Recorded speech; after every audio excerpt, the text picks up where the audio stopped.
Too much light on the subject. Hey everyone, this is David.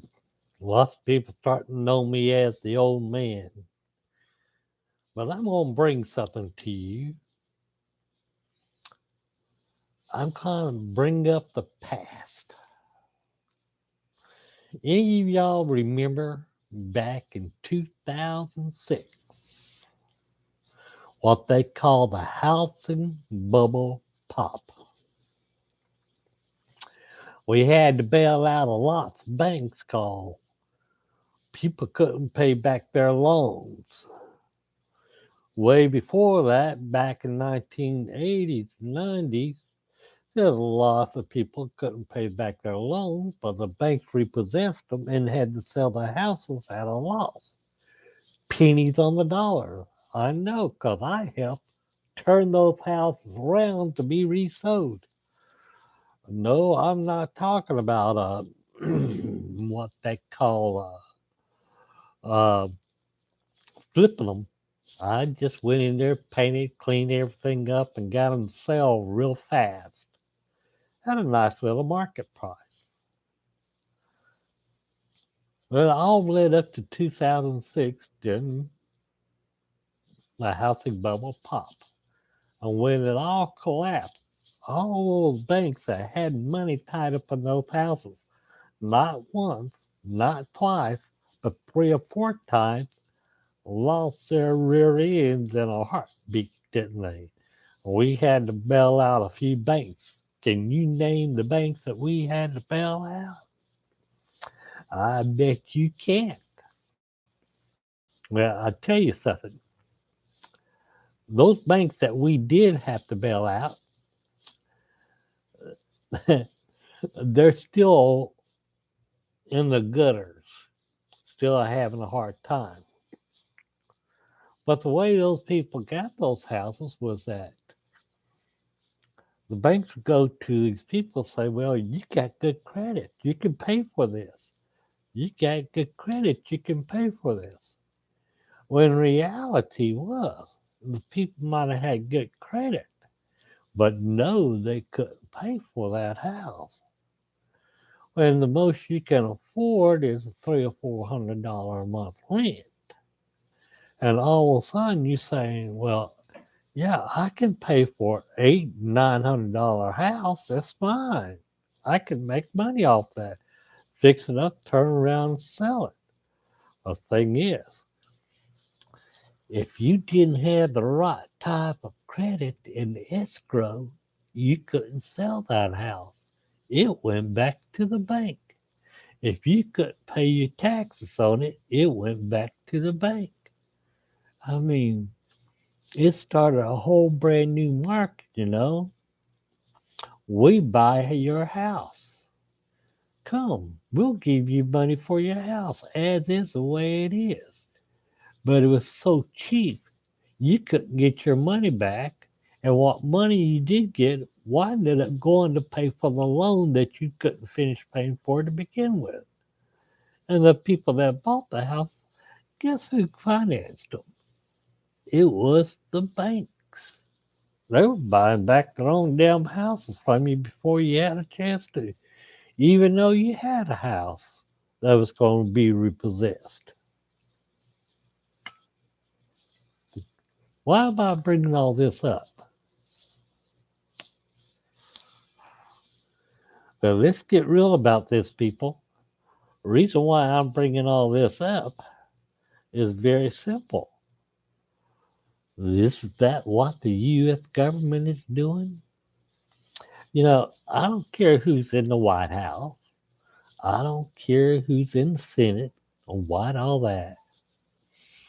The problem is they keep saying, well, we can pay back this debt that we got if we just get a better credit.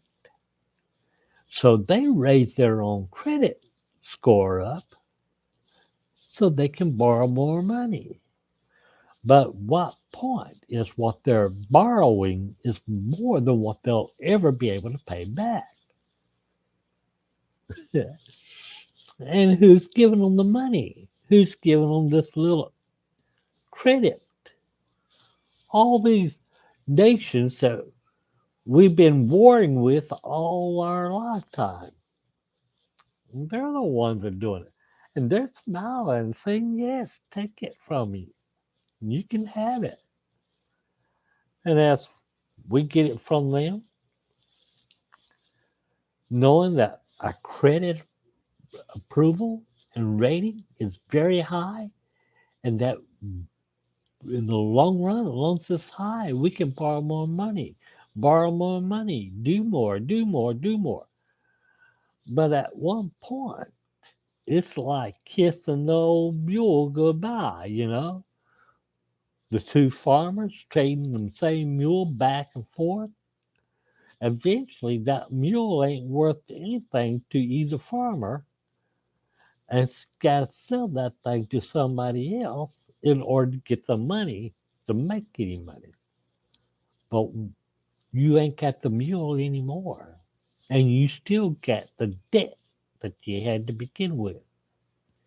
Well, the mule is the American people. You are being sold down the river because there's not enough money to pay back for all that there is. But you say, well, people are going to go back into the workforce, so we're going to have all this extra stuff. No, there's a little teeter totter there, you know? There's a little balancing act. At one time we're up, one time we're down. And any good CPA will tell you that that teeter totter has broken a long time ago. And we saw what happened when it breaks. We can look at the housing bubble as an example of what happens when it breaks. What's going to happen now? In about 10 years, I won't be around then, so I'm not worried about it. In about 10 years, when it all breaks, you're going to have anywhere between 50 to 75 million elderly people all of a sudden homeless, have no place to go. You're going to have anywhere from 100 to 200,000 children coming out of school that has no place to go, no home, no nothing, that's going to become homeless. The unemployment rate right now is going to not just double, but triple. If it's 9% unemployment rate, in simple 10 years, it'd be 27% unemployment. That's over a quarter of Americans unemployed. And the other, almost 30 to 40% of Americans won't have enough money to feed the family that they have right now. I want you to think about it. Already, extra taxes are being added. Extra things has to happen. And because people can't work and do the things that needs to get done, they're going to find another way of doing it. And once they find it, guess who's got to pay for it? You do. Where are you going to get the money? From jobs? Soon the job market will be that the low labor that used to be, the waiters, the waitresses, cooks, the dishwashers, and all like this, are going to be a thing of the past. Everything soon will become automated because it's cheaper for the companies. Yes, I like to get um, an adult meal with an adult beverage, and I need that to go. Can you deliver? Yes, sir, we can do all that. This is how much it's going to be. Oh, to deliver it, it's going to be 15% extra to what it was come if you would have bought it here. and what you paid for it there, it's going to be almost like 30% of your income. You think not? For every $5 you spend right now at a restaurant, it only costs them $1 to make. But when it costs them $4 to make that same dollar meal, they're not going to charge you $12 for the meal. They're going to charge you $24 for that meal. So what you're paying $5 for, and if you multiply that by 6, you could be $30. And on discount day, it's $24. Wow. But yet, you're not going to make that. You say, well, I'm making $15 an hour. That's the day that you can work. But they're going to take and say, okay, you can only work 20 hours a week. Okay, that means 20 hours at $15 an hour. How much? Oh, that's the same amount of income that you normally would make if you would have made half of that. How much is that? $300 a week, $1,200 a month. And so, at 1,200, you gotta pay $24 for one meal. You eat at least 2 meals a day, sometimes three. So you take that 24 by 3 and you get $92 that you have to pay every day. So that's 392 means you got 203. Your rent's gonna be at least 50 to 60% of your income. So you could easily say $150 left from that 203 leaves so much money. And then you got to pay for gas and insurance and all that. Oh, you don't make enough money to even go to work and to work. Those 20 hours you could make a week. Why is that? It's called a bubble pop. There's a give and take with everything. You're not going to be able to do it. Eventually, even as children coming out of school now see, it is better not to work than it is to work. Because to work, you lose certain benefits. You lose them. But if you don't work, if you go to school, you can live for the next 10, 12, 15 years off the money that the government ain't got to give you. And you going to pay it back, you're not going to be able to pay it back. The United States government can't forget that loan because they got to have that money to pay back the loans that they can't pay back as it is. So it's this catch 22. It's one of those damned if you do, damned if you don't. So what do you think the kid's going to do? Damned if they do and damned if they don't. They're lazy. They're going to take damned if I don't. So they go to live out on the streets. Big deal. Everybody else, all their friends and everybody else is living there. Why not them? And that's what they're going to be thinking. You, on the other hand, making your middle class income. And believe me, middle class is going to be anywhere from 2.5 million to about $10 million a year. A lower class citizen's going to be making less than $100,000. Those are going to be the poorest of them. Anybody making less than that going to be laughing at everybody else. And it's all because of the credit rating. You cannot artificially bring up your credit if you can't pay it. No matter how much you'd like to. If you can't pay it, you just can't pay it.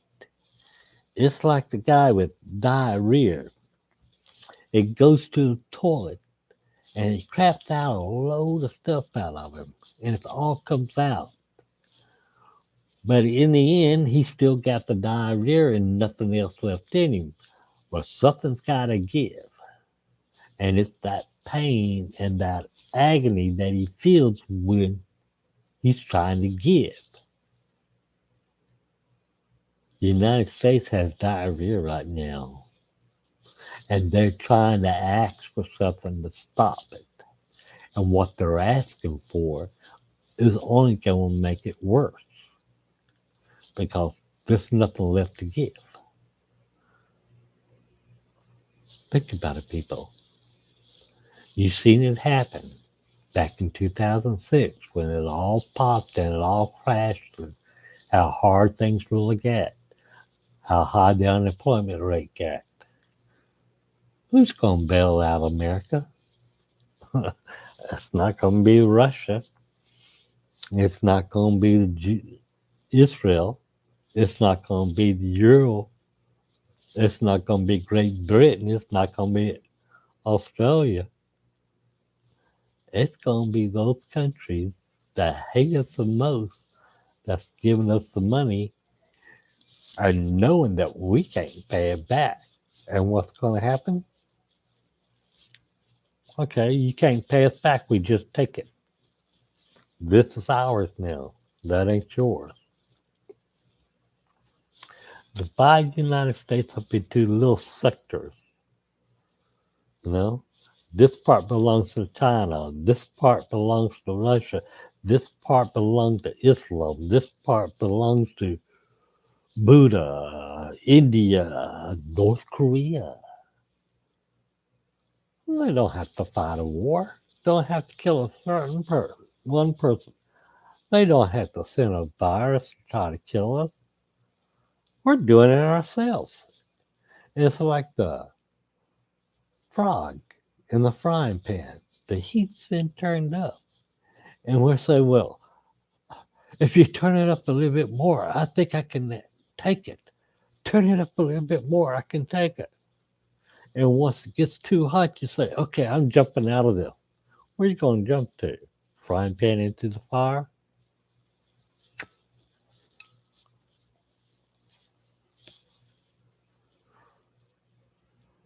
Like I said, I don't care who's in the White House, but they need a better CPA than what they got. Those people ruling economics try and tell you this is what we need to do, that what we need to do. They're bashing heads with each other. Everyone in America has a better idea of how to run America. Who are you going to listen to?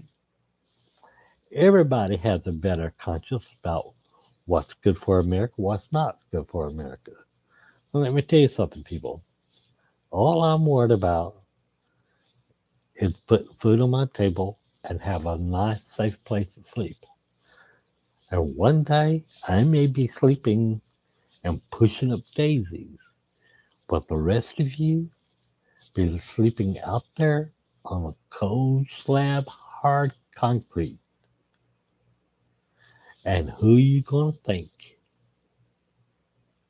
is responsible for all this? That's right, people. You just keep thinking that. It wasn't us. It was you that wanted to put all these people in the White House. Bye bye. Have a good night.